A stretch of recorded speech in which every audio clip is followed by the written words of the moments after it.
presidente desta terra descoberta por Cabral. Para tanto, passa a ser tão simplesmente. O que o Juscelino fez?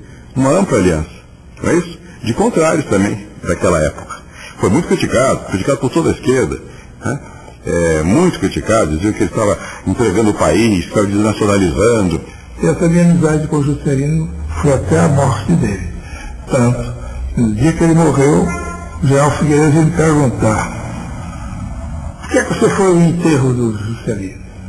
Eu digo: eu vou ao seu, que dirá o do Juscelino, que é meu amigo.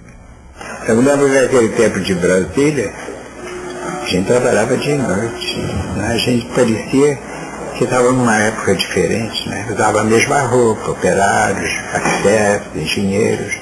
Aí veio Brasília, veio a inauguração, um novo muro de preconceito e de injustiça nos separou, mas o que ficou para mim de Brasília foi essa ideia de que a coisa estava mudando. A arquitetura, é lógico, me interessou, mas para mim o importante não é a arquitetura, o importante é a vida, é mudar o mundo. Pastorinha, vale a bandeira,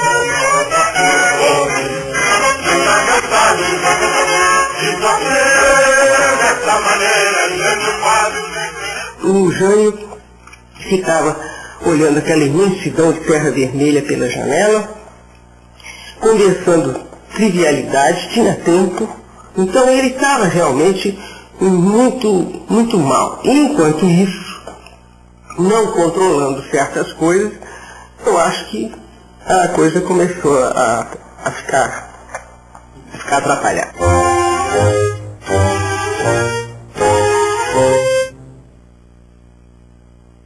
O Jânio quis governar na base de eu sozinho. Caiu, não é isso? Ele achava que os partidos precisavam mais dele que ele dos partidos, pelo prestígio eleitoral que ele conseguiu alcançar.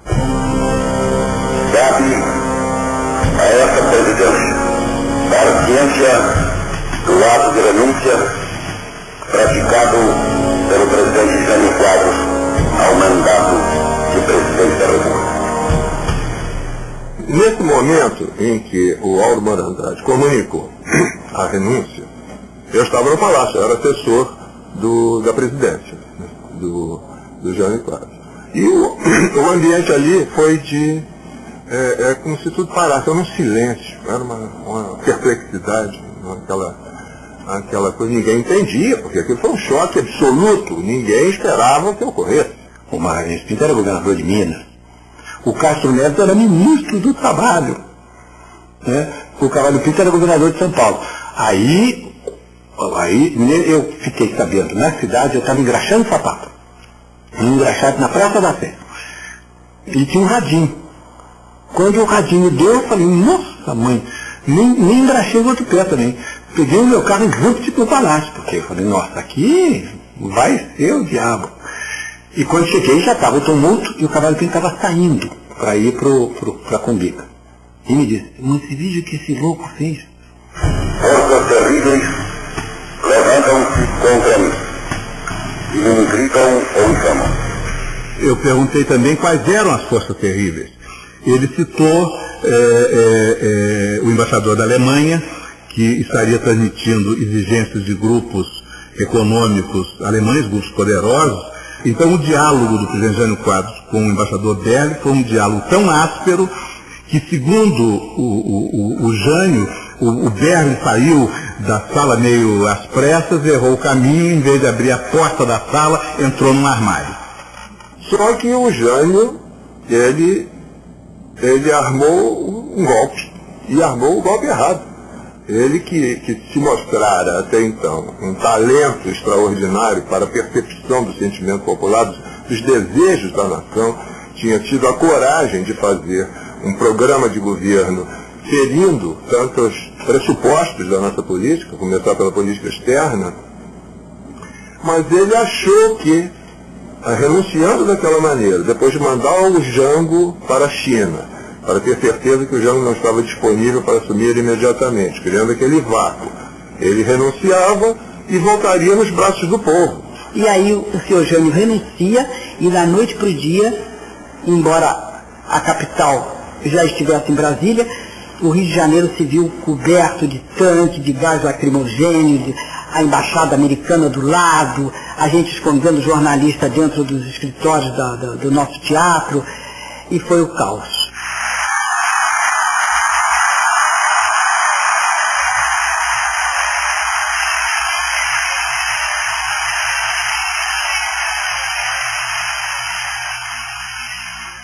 Nós não ficamos muito preocupados de saber as causas disso. O que nós estávamos achando que foi um presente dos céus foi ter como vice-presidente da República o Jango. E a batalha se transferiu imediatamente para dar posse ao Jango. A nossa preocupação fundamental era, digamos, aproveitar aquela oportunidade fantástica de ter da presidência da República um homem que estava compromissado com interesses populares, com teses nacionalistas. Essa renúncia, ela criou um clima de surpresa e de vácuo de poder muito grande. Aqui no país veio a crise de agosto de 61, como é conhecida. Eu costumo dizer que a semente de 64 está em 61. Por quê? Porque em 61 houve um passo em falso dado pelos comandos militares, pelos comandos das Forças Armadas. Decidiu-se, num triunvirato de ministros, impedir a posse de João Goulart à presidência da República. Ele que era o vice-presidente eleito. E em consequência da reação, principalmente de Leonel Brizola no sul do país, praticamente o país esteve à beira da guerra civil. A tal ponto que foi necessário criar uma solução de emergência, uma solução o jeitinho brasileiro aqui, o jeitinho político brasileiro, que foi a solução dada pela saída do parlamentarismo. Eu acho que o presidente Goulart errou naquele momento em que ele ficou sobrevoando Brasília, quando veio da China, e o Congresso Nacional, em poucas horas, resolveu mudar a Constituição, colocando o parlamentarismo. Eu acho que ali ele começou a se enfraquecer. Agora, eu quero deixar aqui o meu ponto de vista. Eu escrevi aqui, entreguei ao João Goulart. Eram 4 ou 5 pontos, mas eu li os pontos ali. Era o seguinte, que ele não aceitasse, que as forças vitoriosas não aceitassem o parlamentarismo. Que o João Goulart se deslocasse por terra. Viéssemos por terra com o apoio das forças militares disponíveis até Brasília. E que ao chegar em Brasília, o presidente dissolvesse o Congresso e convocasse no mesmo ato eleições para uma constituinte. Depois, o João Goulart me disse que achava que nós devíamos aceitar aquele entendimento, não para evitar derramamento de sangue, era uma maneira de garantidamente chegar à presidência. E o fato é que Goulart pôde assumir o poder como tendo ao seu lado um primeiro-ministro e ele como presidente da República. Então, começou o tempo de preparação para os 64.